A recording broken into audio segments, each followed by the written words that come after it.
อนั้นเธอคงไม่อยากทำเพราะความจนมันจองจำพลีกายยังเจ็บช้ำ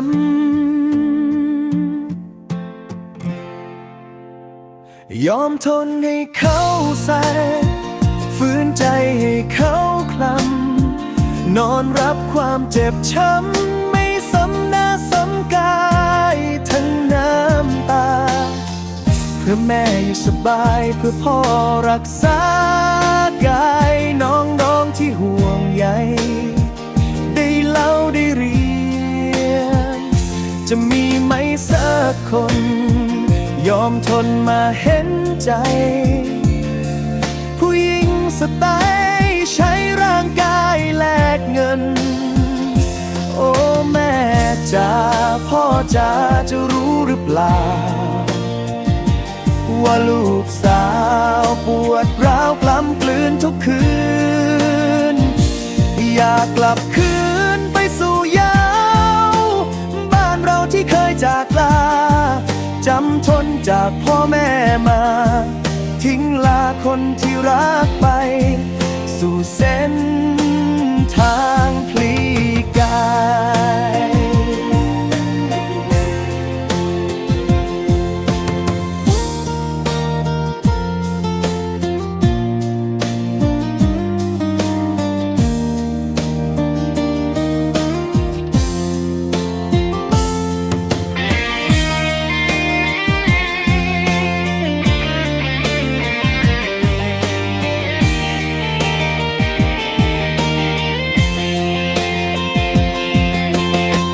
เพื่อแม่อยู่สบายเพื่อพ่อ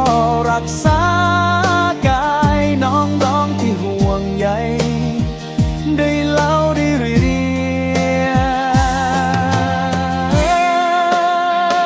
นโอ้แม่จ๋าพ่อจ๋าจะรู้หรือเปล่าว่าลูกสาวปวดร้าวกล้ำกลืนทุกคืนอยากกลับคืนไปสู่ยาบ้านเราที่เคยจากลาจำทนจากพ่อแม่มาทิ้งลาคนที่รักไปสู่เส้นทางพลีกายยอมทนให้เขาใส่ฝืนใจให้เขาคลำนอนรับความเจ็บช้ำไม่ซ้ำหน้าซ้ำกายทั้งน้ำตาไม่อยากให้แม่รู้ไม่อยากให้พ่อเห็นว่าเจ้าเป็น